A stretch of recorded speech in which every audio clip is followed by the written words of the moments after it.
Finviz screener settings for swing trading come down to 5 filters. 5. Everything else on that page is noise you can leave switched off. You have opened that screener before. 87 filter boxes, spread across 4 tabs, drop-downs hiding inside drop-downs. So you ticked the ones that sounded sensible, got back 2,000 names, and quietly closed the tab. Then went and traded the same 5 tickers you always trade. That is not a discipline problem. That is a settings problem. You do not need the fundamentals tab. You do not need a paid plan. You do not need to know what a price-to-earnings ratio is to run any of this. 5 boxes, all free, all sitting on 2 tabs. 2 of them decide whether you can actually get out of a position. 2 decide whether the stock is even pointed the right way. And the 5th decides whether you arrive early or 3 weeks late. That 5th one is what turns the other 4 from a list into a system, so stay for it. Take them in order, though. Every filter here earns its place because of the hole, the one before, it leaves wide open. Skip ahead and the numbers will look arbitrary, because on their own, they are. So start where the screener starts, the entire United States market on one page. Every sector, every size. And your job is not to find the winner in there.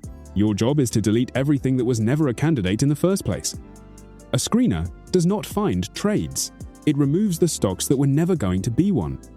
One thing before we go further, the free trading guide in the description covers all of this in more depth, and it costs you nothing. Filter 1, Market Capitalization.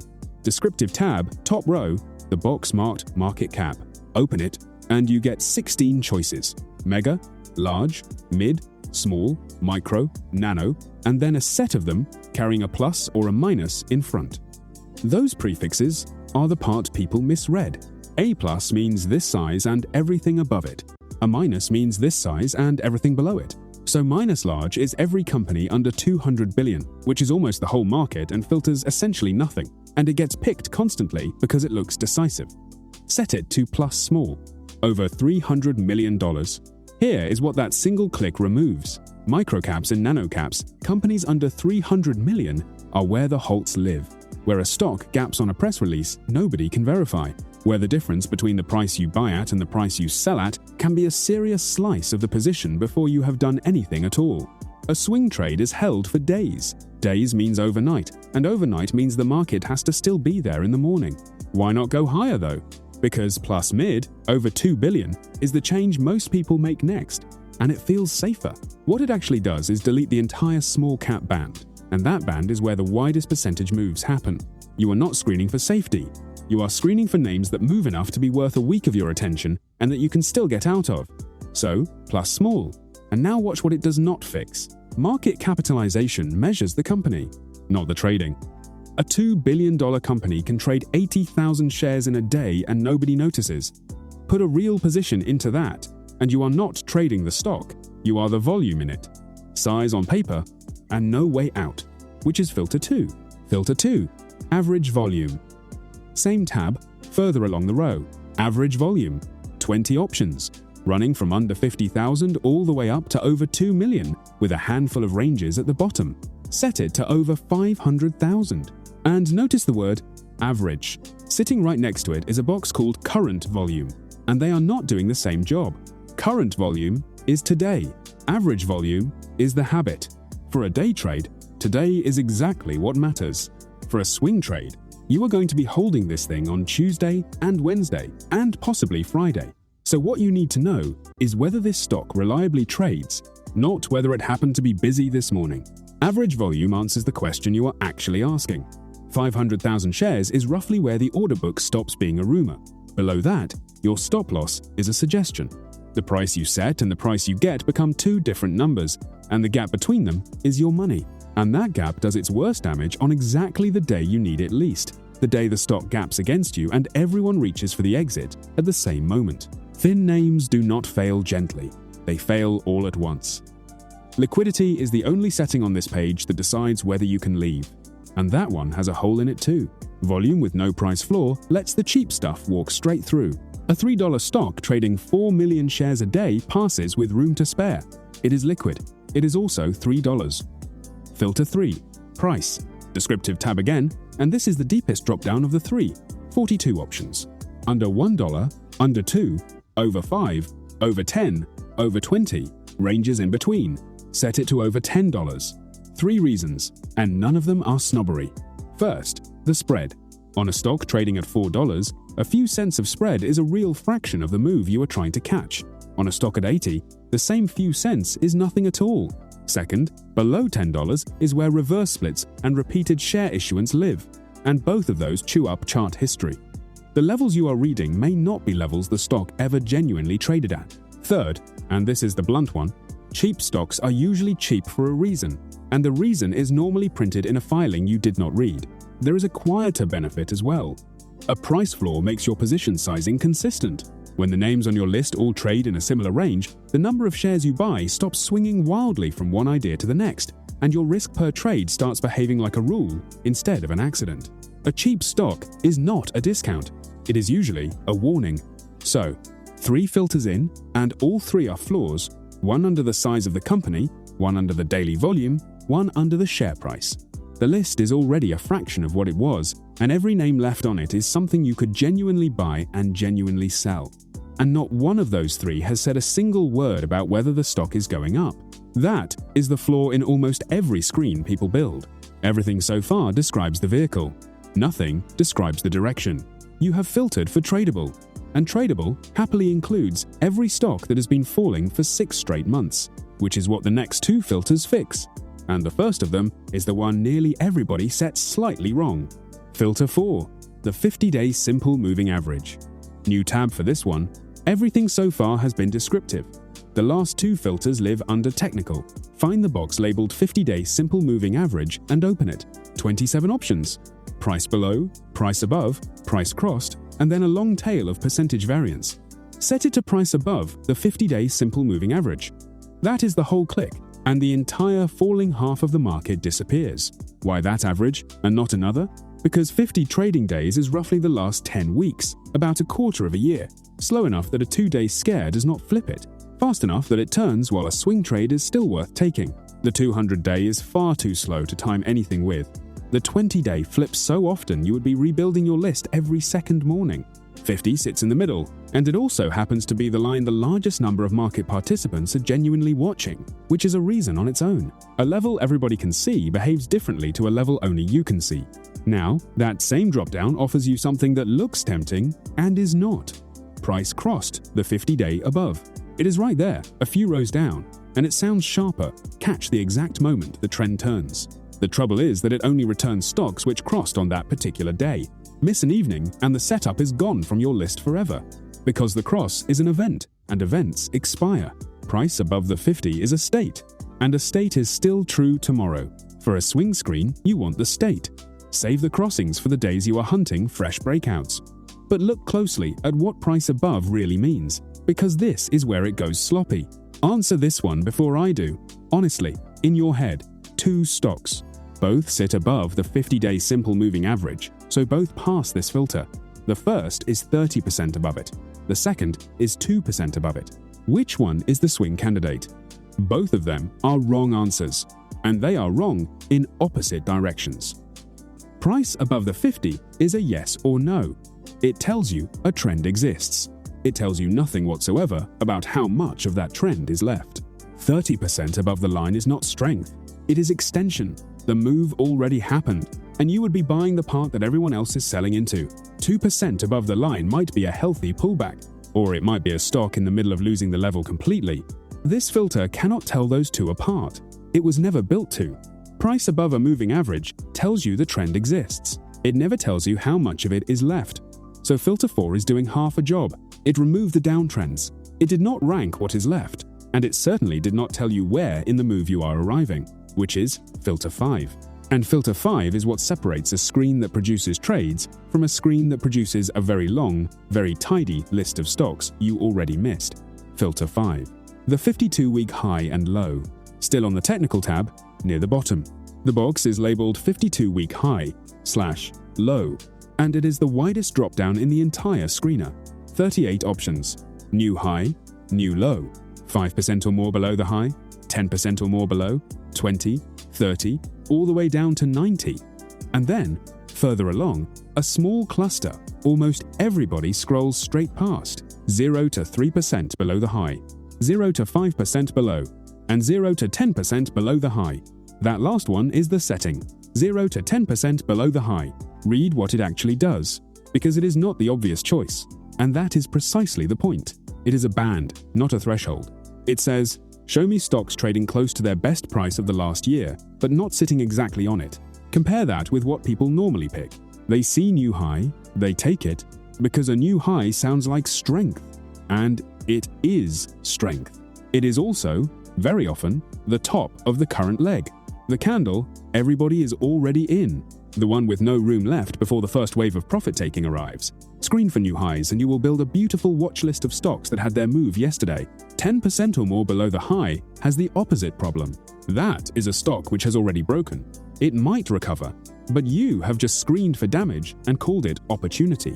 And then there is the other half of that dropdown, which is the real trap. Scroll further and the options flip around. 5% or more above the low, 20% above the low, 100% above the low, all the way up. Those measure distance from the bottom, not distance from the top, and they are built for a completely different job. Pick one of them for a swing screen and you have quietly told the software to go and find you stocks that have bounced off the floor. Some of those are genuine recoveries. Most are falling knives with one good week behind them, and you will not be able to tell which is which from a list. The 0 to 10 band is the narrow strip between those two mistakes, close enough to the highs that the trend is intact and there is very little overhead supply. Almost nobody who bought in the last year is sitting on a loss, waiting to sell into your position. Far enough from the highs that price has pulled back, cooled off, and given you somewhere to put a stop that is not a coin flip. Strength is a stock near its highs. Extension is a stock that has already had the move.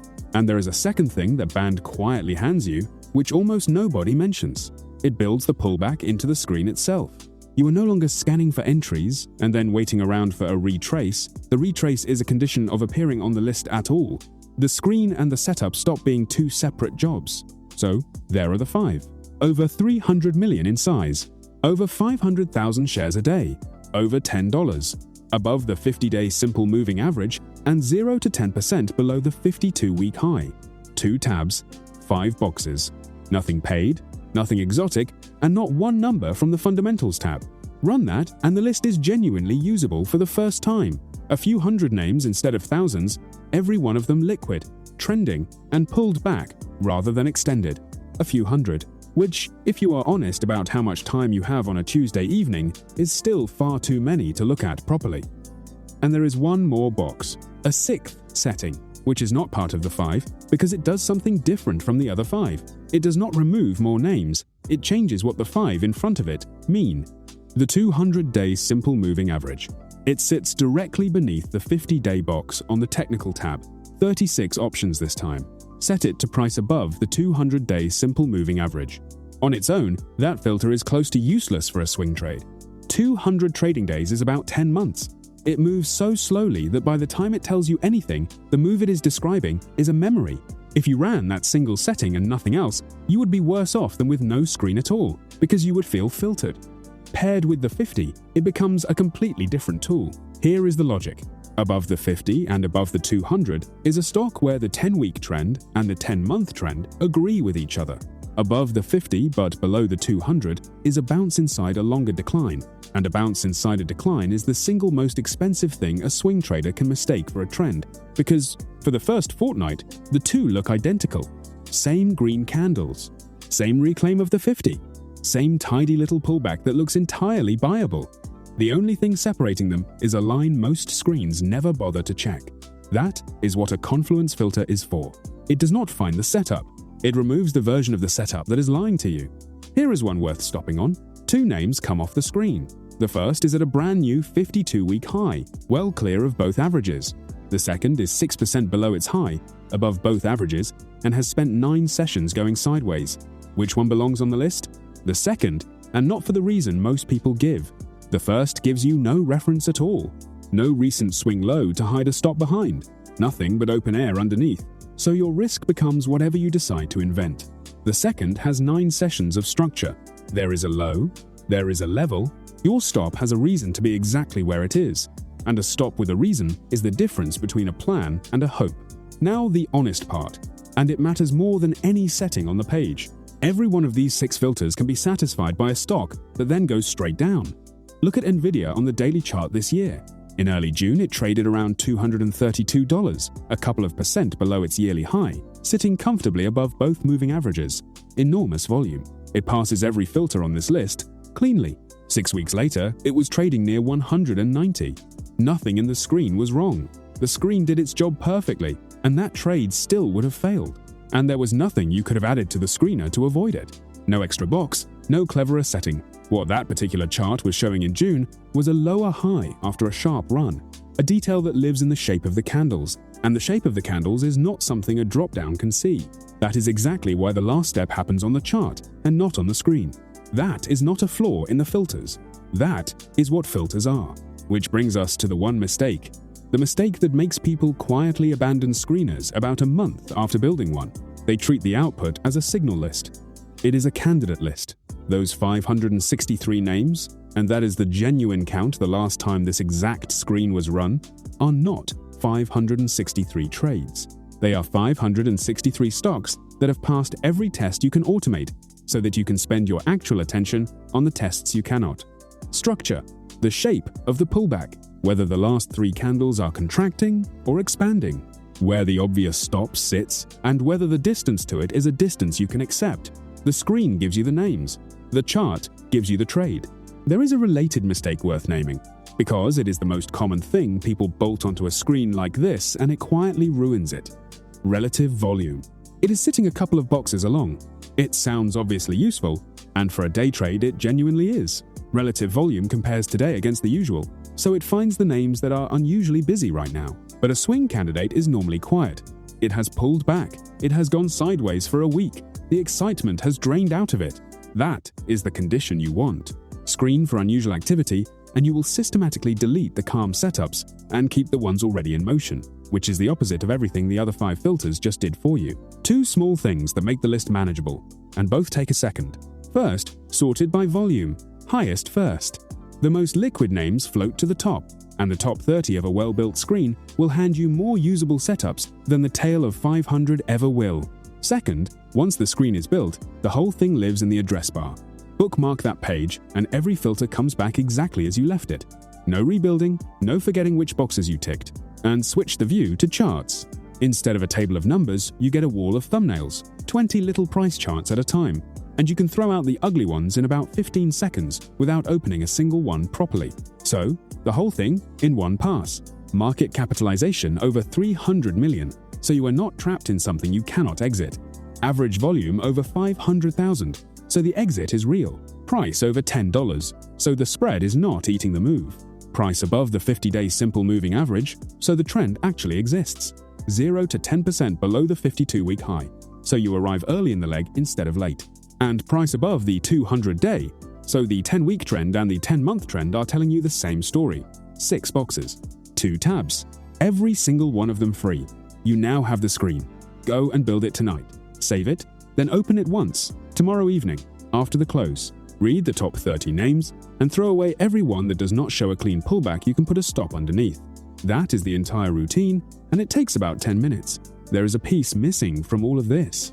You have 30 names to look at, and no consistent way to look at them. If your chart is set up badly, wrong time zone, no volume on the status line, no room on the right-hand side for price to develop, you will judge those 30 stocks with 30 slightly different pairs of eyes. The next video is the chart setup that fixes exactly that. 7 settings inside TradingView, 1 for each tab. And the very first one is almost certainly wrong on your screen right now.